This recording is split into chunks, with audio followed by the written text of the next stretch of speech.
Ето, че стигнахме и до фаталната задача номер 13 от НВО-то от 2024.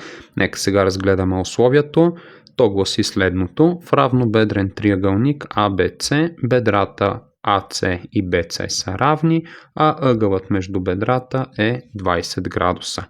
Нека спрем до тук и да помислим какво можем да направим като извод от информацията, която сме получили до момента. От това, че AC е равно на BC, веднага можем да направим изводът, че ъгъл CAB е равен на ъгъл ABC. Нека временно да кажем, че те са хикс и да ги отбележим на чертежът ни. Ето тук е ъгъл хикс и тук имаме ъгъл хикс. Това, което правим от тук насетне, е да разгледаме триъгълник ABC и да кажем, да съберем трите ъгъла, за да намерим колко е ъгълът при основата. Това, което правим, имаме ъгъл А плюс ъгъл Б плюс ъгъл С е равен на 180 градуса. Ъгъл А знаем, че е хикс, ъгъл Б е хикс, ъгъл С е 20 градуса и всичко това е равно на 180. От тук насетне имаме 2 пъти хикс е равно на 180 минус 20.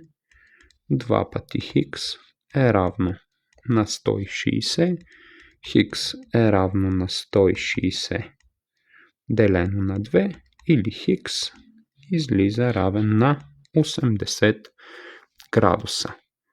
Това, което ще направя сега, ще се възползвам от технологиите, а именно ще изтрия тук хиксчето и на негово място ще напиша 80 градуса и същото ще направя ето тук долу, като на мястото на ъгъл Б, само да го направим малко по-голямо, на мястото на ъгъл Б ще запиша 80 градуса, а тук само ще го маркирам, за да имам възможност да пиша. Или нека да го въведем все пак.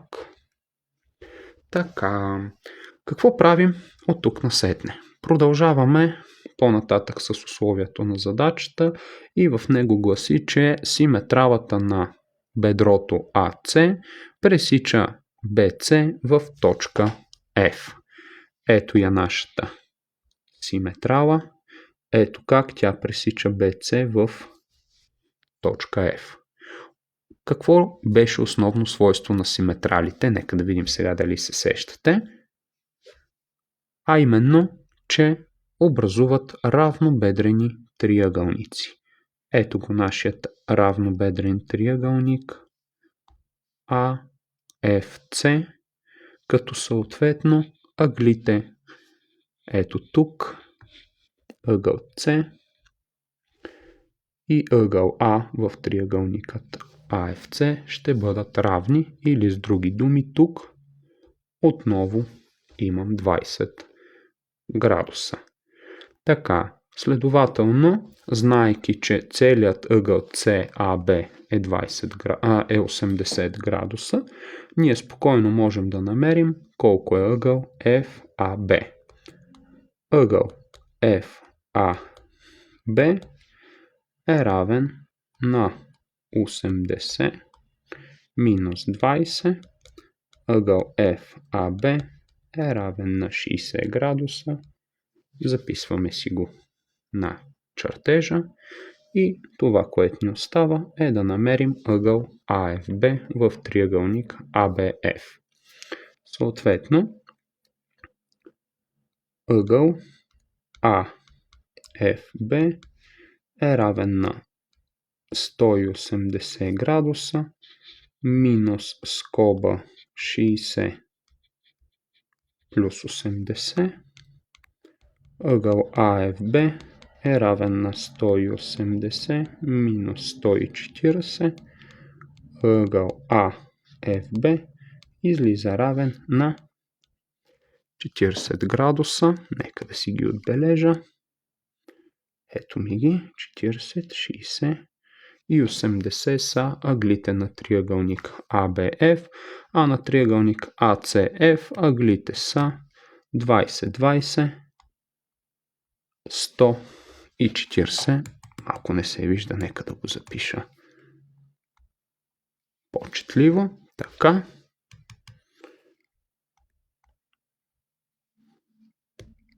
Хоп. И нека довършим задачата, да видим какво ни търсят в нея, а именно мярките на ъглите на триъгълник ABF. ABF, ами те са 40, 60, 80, следователно верен отговор Г. С това задачата приключва. Надявам се да ви е била полезна. Ще се видим отново в следващото видео.